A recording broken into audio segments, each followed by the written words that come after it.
evening, te. First of all, ito na yung final session natin, no, for QuickBooks.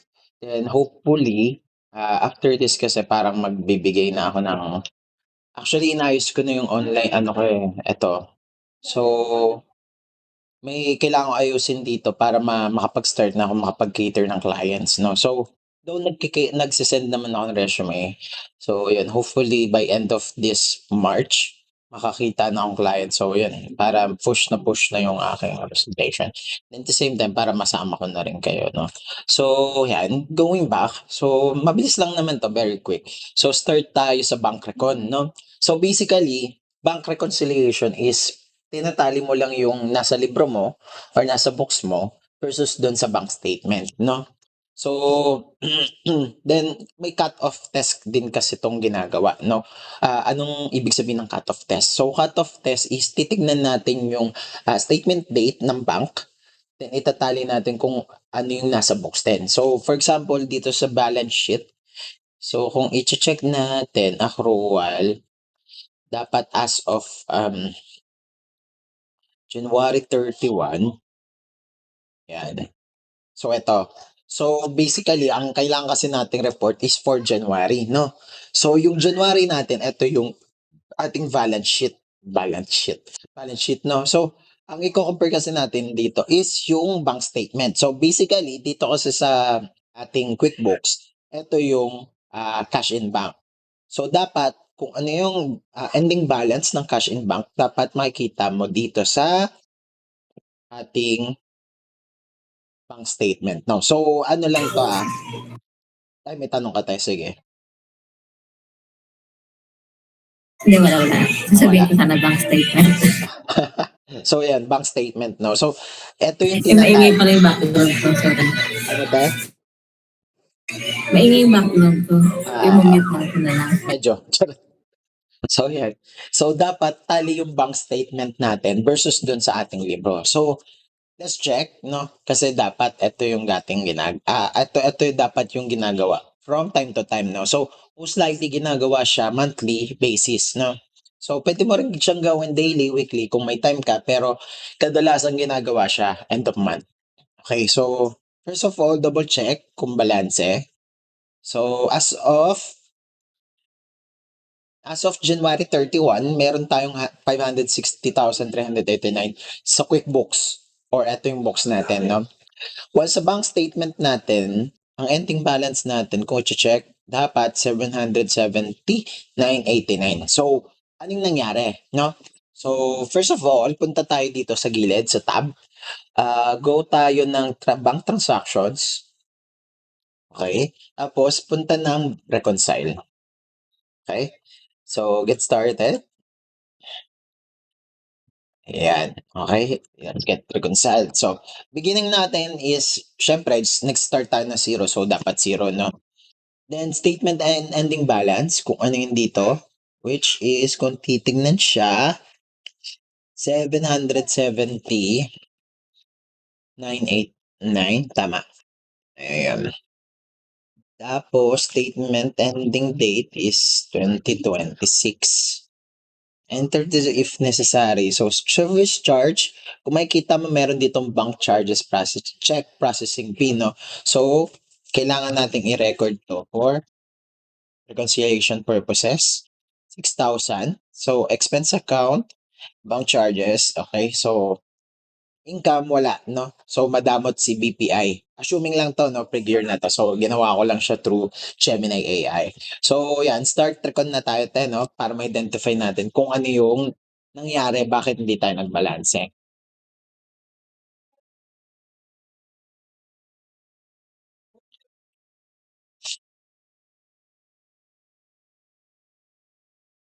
Ayan, okay? So, statement ending balance, okay. Beginning balance, one payment. Okay. Bakit? Ay, mali. Mali ako ng ano, te, back ko lang,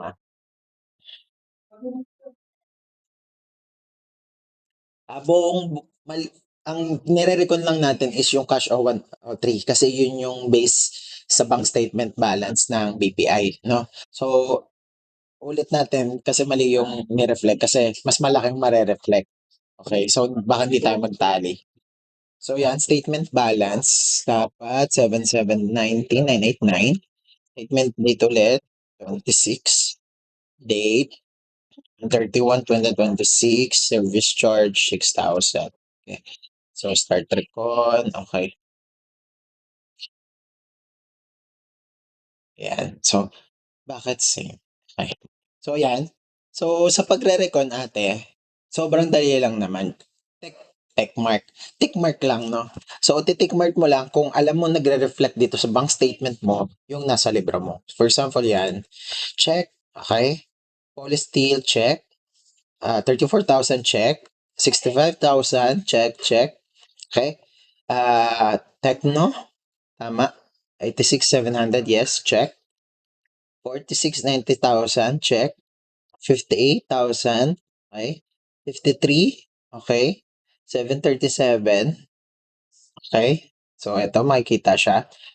So, yun. Kung makikita mo ate, di ba 50,403, nag-skip agad tayo dito.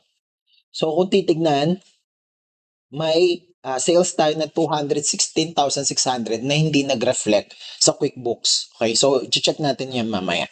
Okay. 70,737 check, 27,150 check, 59,497 check. Okay? So yan. So ito yung disbalance natin. Disbalance natin 216,600, no? So identify natin yan, no? So yan. Mhm. Okay? Later.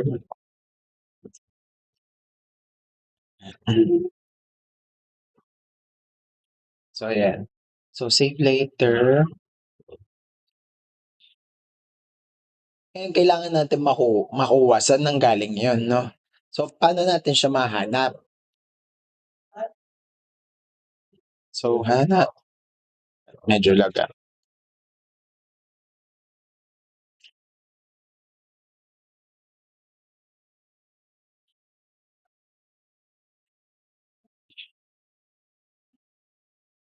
So normally chine-check natin baka kasi may maling napasok sa, Cashowan, 'no? May maling na ano sa cash on hand, maling na transfer, okey? So first of all, kung normally kasi nagkakamali lang ng placement ng account, 'no, or tinatawag nating, misclassification ng entry. So check natin muna yung ating cash O1. O1.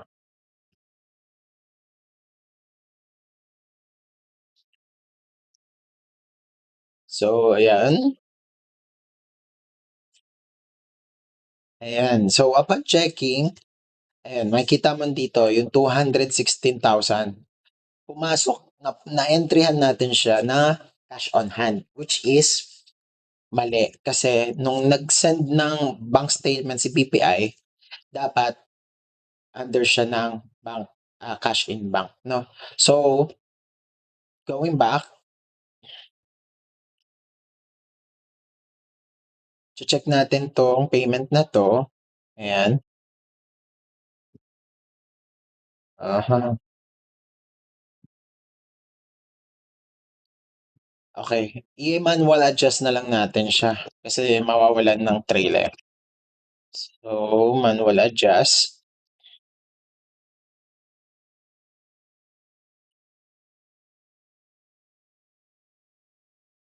ayan. So, reflect natin ng 25, January 25. So, pasok natin dapat sa Cashowan 3,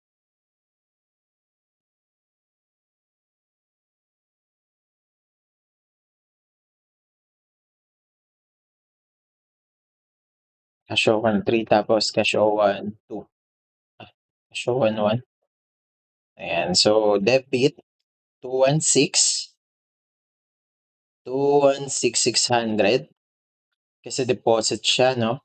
Then credit 261,600. Okay. So description natin, to transfer payment of invoice, ah, to CIB. Ayan, pa-transfer 'no. So, again ayan, okey naman na 'no, then save. Oops, akala ko nag-ano na si Sarah, wala pa. So, save lang natin, double check, yes. Okey, save na 'no. So, dapat pagpunta natin ng reports, tally na dapat yung ating bank statement. Okey, so yan, nag-transfer na siya. Ay, hindi, mali, sorry. Ayan, transfer na siya. So, dapat pagche-check na natin 'tong, bank recon, nasaan na yan? Reconcile. So, ayan, resume reconciling. Ayan. So, nag-reflect na siya dito. So, dapat mag-zero out na siya 'no. So, 'pag recon natin, ang gagawin lang natin is finish now. Ayan. Okey, so tally na yung January bank statement natin 'no. So 'pag chineck natin sa balance sheet report,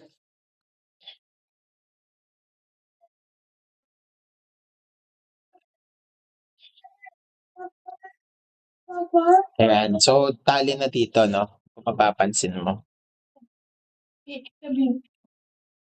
Show 1, 3 ay, ba't 'di nag-tally? Bakit? Ayo, what? Ayaw, ayo. So dapat tally siya. Hindi na siya nag-tally.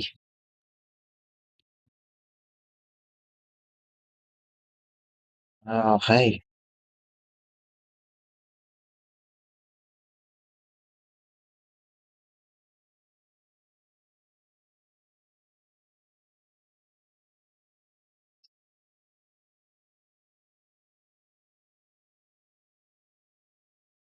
Oo, may isa pa tayong mali and hindi mali. Ako pala mali 'te.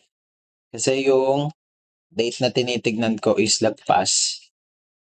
So, dapat tally na dito as of January 31, 770,989 'no. So, yan tally na yung ating books saka yung bank statement. So, sarado na yan then close na, okey. So, question so far sa bank recon 'te, madali lang siya sa una 'no, kasi isa lang yung binigay kong example ng discrepancy and konti lang yung item sa bank statement. Usually marami yan, eh, lalo na kung company. Like, 100, 200, 300, 400. So, yun yung mahirap mag-recon. Kailangan na minsan ng help ng, Excel para mas mapabilis 'no, AI, since yun na yung medyo in ngayon pagdating sa ating mga workflow, okey. So yun. So, so far question dito 'te, sa ating bank recon or naka-help naman siya sa'yo, sa skills mo?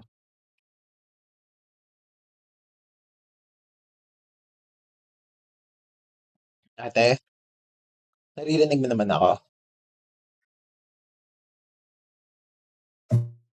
Hello? Is it me you're looking for? Okey, sige. Anyway, so yun lang yung bank record 'no. So, before tayo mag-proceed sa financial, statement analysis, punta tayong EBIR 'no. Kasi tinuro ko kanina is, um, naka-mute 'te, naka-mute. Hindi. Hello. Hello? Rinig mo na ako? Test, test. Kanina hindi nakamute. Pero okay naman, no question. Okey, Yun so nga, kanina hindi kasi so gumagana marunong ka na yung mag-bank recon. Puwede mo yang i-try, yung GCash mo or yung kung ano yung may mga kung may bank ka for sure may ba-bank ka 'no. So puwede mo yung i-pull out kung ano yung bank statement, tapos puwede mong i-test kung ma-e-entryhan mo siya lahat, okey. Then 'pag may nakitang disbalanse, yun, so reconciliation ang gagawin, okey. So, yun. Ginagawa ko lang siya sa Excel. So, dito kasi tickmark lang. So, mas madali yung pagre-report. Oo, yun nga. Tatry ko pag So far, so good, no? Sige. Proceed tayo sa ABIR.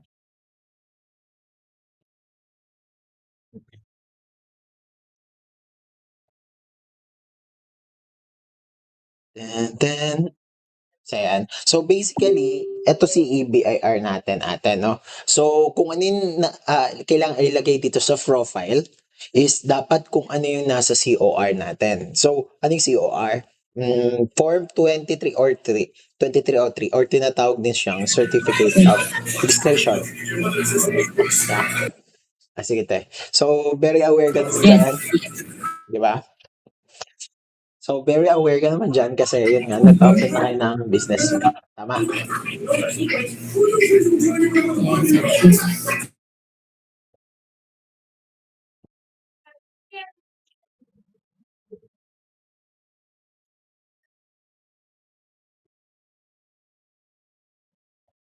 Ayan. So, yun yung EBIR. Ito yung itsura niya. So, paano nga ba mag-file? So, yan. Gawin nating basis ulit yung nakaraan, no? So, kuhanin natin. So, yung COR kasi, hindi ko siya na-edit. So, ngayon, base na lang muna tayo sa invoice. Invoice. Nasaan yung invoice natin? Ayan. So, what? So, invoice natin, ayan, 0112 123 456 000. RDO natin is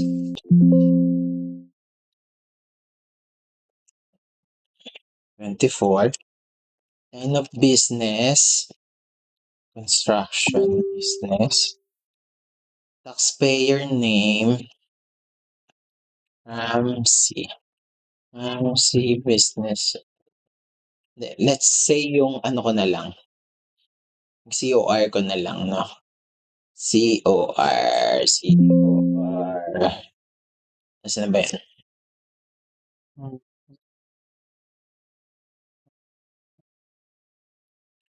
Ito na lang. Ayan. So, assuming ito yung gamit ko. 1, 2, 3, 4, 5, 5, 7, 7, 8, 5, and 0.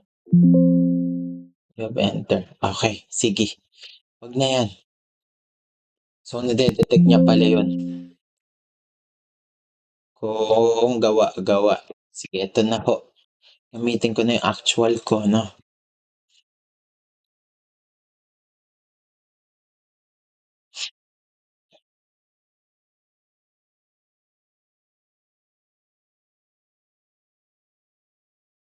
Ay, ano to? 28, 26 na lang.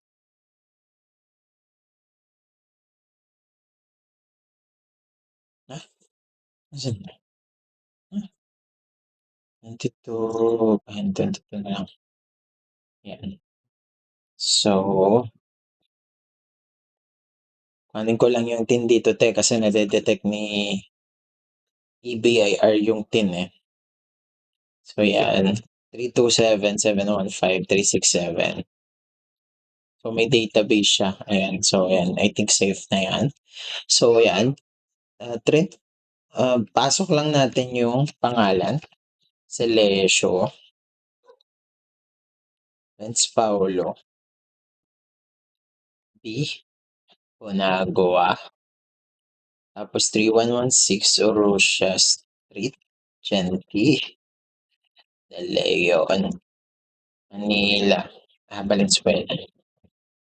Okay. Zip code 1442-092144768849.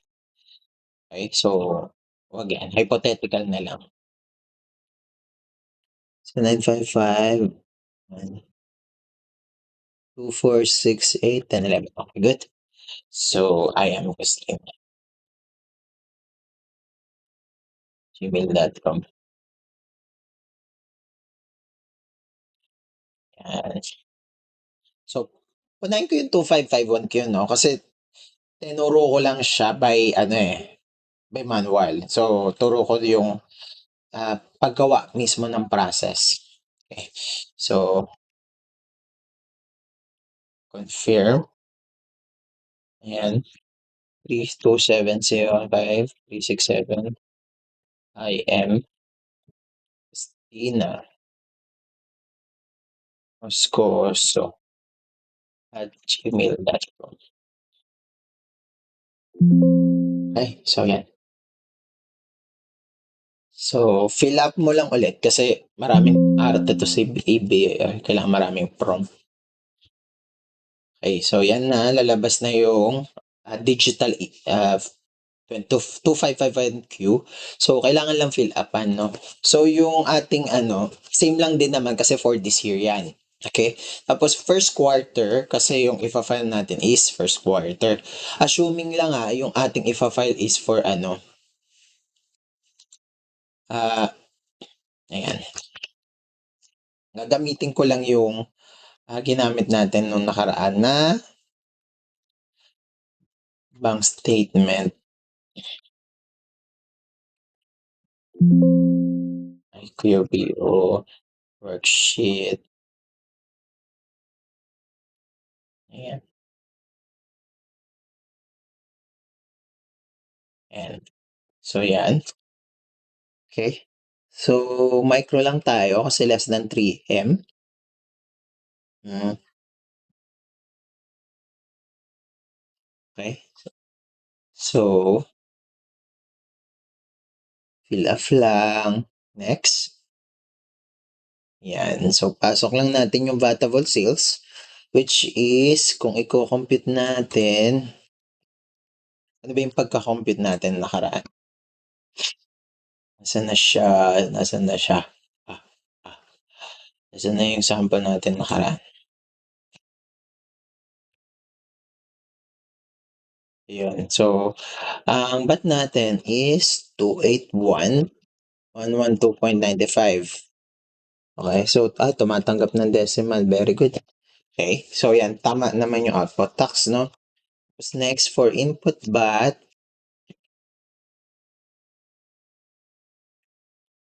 okay, sige. Balik na lang tayo sa... So, for input bat, nasa na? So, punta tayo reports.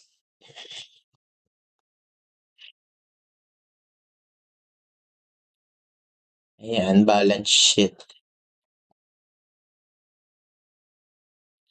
So, yan, si balance sheet, no? Add lang natin siya.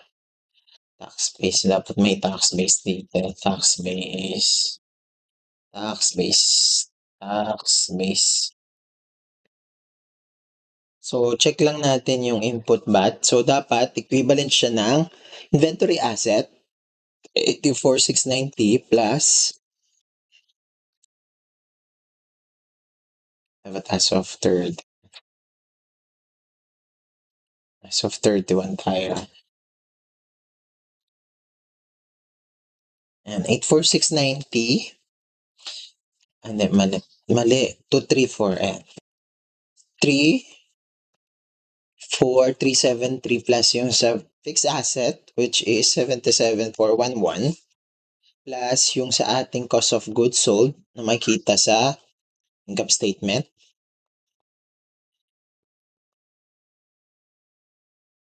Or profit or loss statement.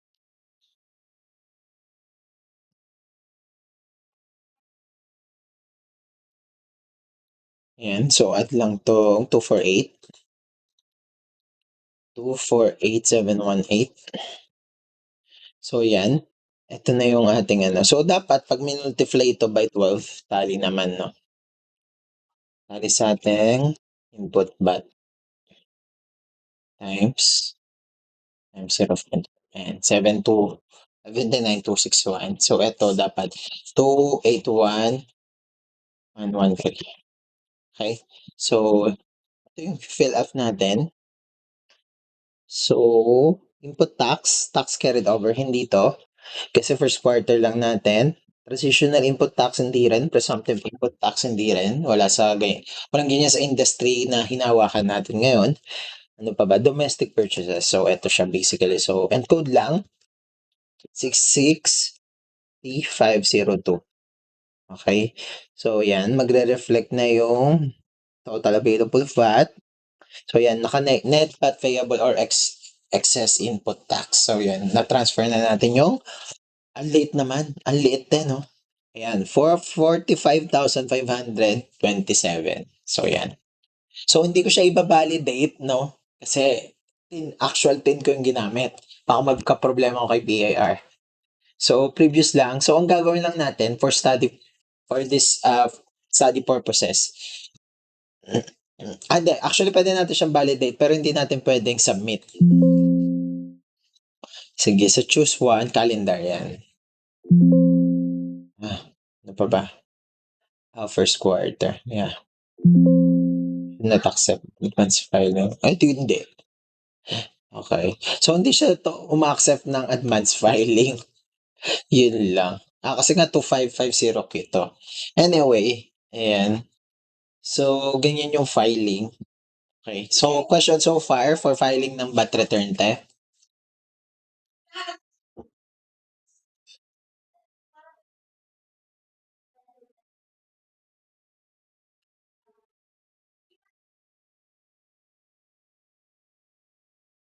Question so far?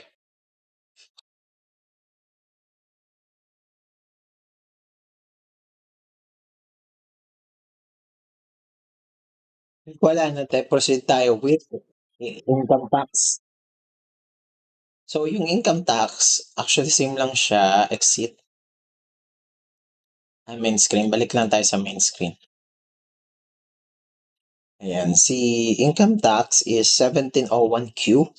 Actually, hindi naman tayo corporation, sole prop lang. So, dapat 1701Q version 2018, no? So, yan. Fill up lang, then yan. So, yan. Actually, meron siyang tatlong method, no? OSD, itemized deduction, saka OSD item sa 8%, no? So, since but registered yung company natin, hindi applicable yung... Yes, te? Parang ganyan din ba yung i-fill up? Yes. Basically, ganun Ayan, ganun. 1701Q. Yes, income tax te.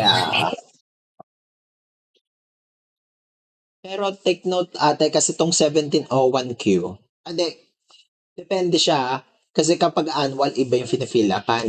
Eto for quarterly lang. Kapag yung annual, ang ginagamit 1701A or 1701, okay. So 1701A is for self-employed only. While yung 1701 is for mixed income earner. Okay? So yun. Going back, ganito yung mag-fill up niya. So, check mo lang kung ano yung quarter ng reporting. So, sa side na, sa period natin ngayon is first. Then, ayan, amended return no, sheet attached no, autofill na yung iba. Then, assuming hindi ako employed, so dapat single proprietor. Since ba tayo not applicable na yung 8%, so dapat graduated na. Date of birth, syempre, yan, Filipino. Claiming tax DO. Yan. So, since but registered na nga tayo, so dapat graduated automatic. Then, method of deduction, itemized or optional. Okay? So, since yung ating, kung titignan kasi natin tong FS natin, no, profit or loss, dapat usually kasi mas maganda gumamit ng itemize kapag yung ating expenses is 55% or more ng ating sales, no? So, since dito, mas maliit yung sales, mas malaki yung ating expenses, no? So, dapat expenses yung gamitin natin.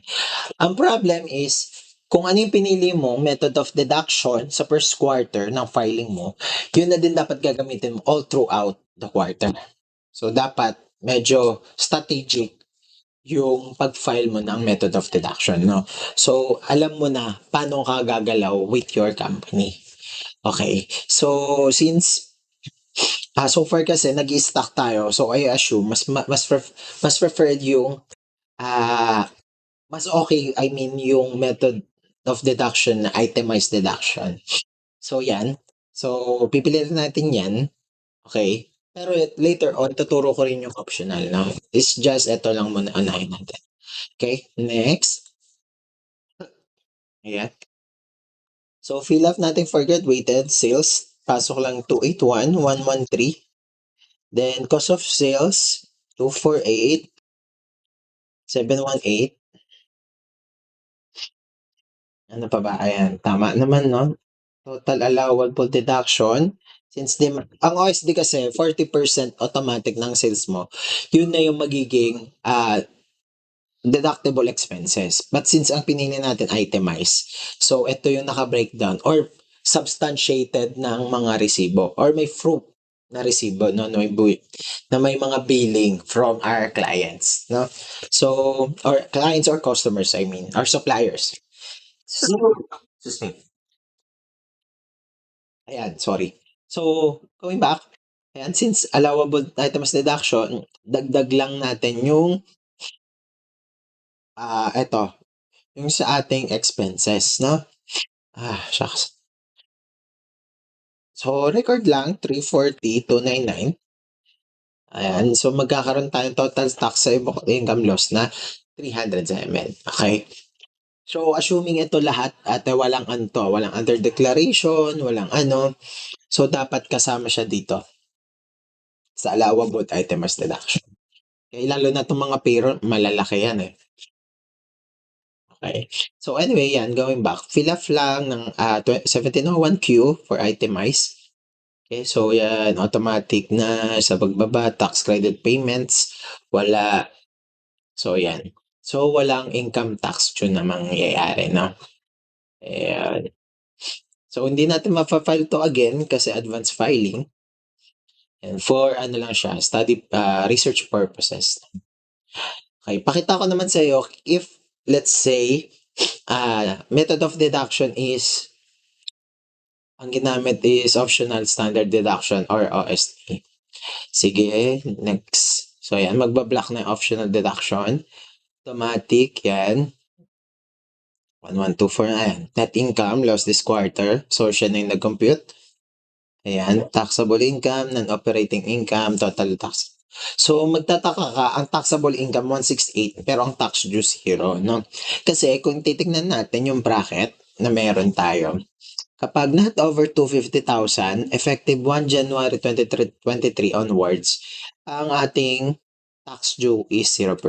So dapat daw lalagpas ng 250,000 yung ating taxable income para magkaroon ng tax due. So far wala naman dito sa ating books or profit or loss statement for this month. So yan. Okay. So since wala tayo, hindi natin masasave, cancel lang siya. Okay? Question so far, te. So, yun lang siya. Sobrang quick lang ng APIR. Filing lang siya ng income tax saka ng income tax saka ng VAT return. Walang tanong, te, so far. Paano pagka zero income? May question ako. Paano pagka zero income? Zero. Zero, wala. As in, wala. Pa-file mo lang siya. Okay, sasabit lang. Halimbawa, Yes. for example, Okay. 2023, okay lang siyang i-file kung late na. Te, may penalty ka lang. Ay, okay lang yun. Ang bayad ng penalty nun sa mismong RTO. As long Sila as yung magko-compute. nag-file ka. Pero kung nararamdaman mo, ang ano ko dyan, te, mag-research ka na muna Kung para alam mo yung expected na babayaran mo. Para kasi may mga ilan-ilan diyan umaabuso, eh, 'di ba? Mahirap na. So, para alam mo lang yung estimated mo. Ay nag-ano ako, nag-research ako tapos merong ding parang puwede kang ano dun kasi micro ka naman 'di ba? Tapos Mm, zero ano ka naman, zero income. May yes. 50% yata